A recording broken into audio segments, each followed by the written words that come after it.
Bonjour à tous. Je suis Madame Miguez, un des professeurs d'italien du lycée Paul Héroult. Et aujourd'hui, je vais vous parler des cours de littérature ESABAC.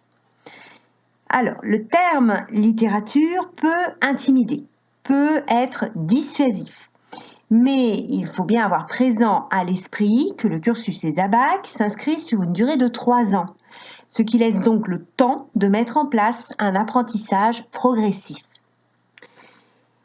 En effet, les premiers cours n'ont pas lieu uniquement en italien, comme en histoire géo ESABAC.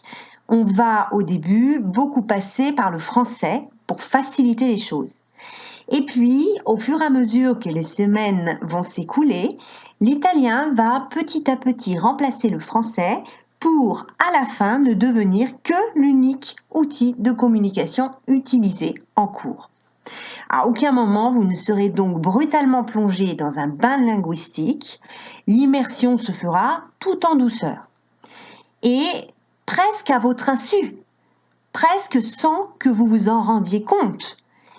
Parce que vous aurez 7 heures de langue italienne par semaine, 4 heures de littérature en italien et 3 heures d'histoire géo en italien.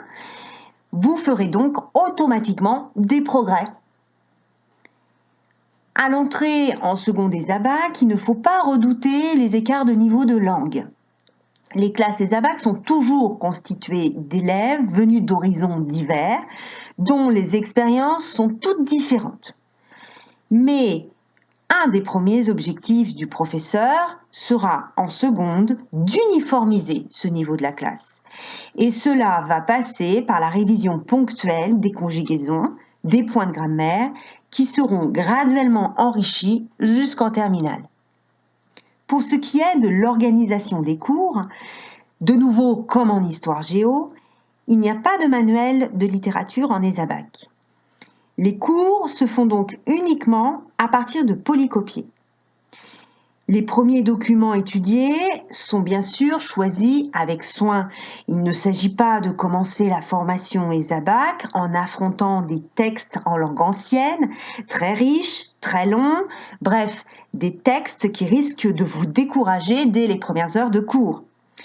Au contraire, les premières séquences sont construites autour d'illustrations, en général des reproductions d'œuvres artistiques, et autour d'exercices didactisés, c'est-à-dire d'exercices qui vont vous faciliter la compréhension des textes, qui vont vous faciliter l'accès aux textes, comme des tableaux à remplir, des textes à trous, des recherches de vocabulaire.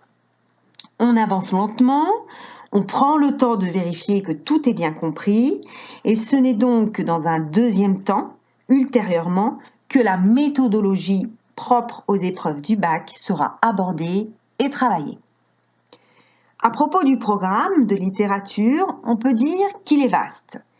Mais encore une fois, n'oubliez pas que vous avez pour l'assimiler 3 ans. C'est donc un processus qui s'inscrit sur la durée. Et ce programme n'est pas enseigné de façon chronologique, c'est-à-dire en partant du Moyen-Âge pour arriver à nos jours, mais au travers de thèmes. Des thèmes comme le voyage, l'enfer, la femme, l'amitié, l'école, la guerre, etc. Toute une multitude de thèmes.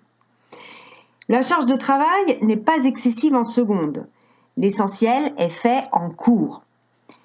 Et ce n'est que lorsque vous aurez acquis une plus grande autonomie qu'une partie des tâches sera réalisée à la maison. Mais encore une fois, tout est progressif. Il n'y a donc pas de crainte particulière à avoir.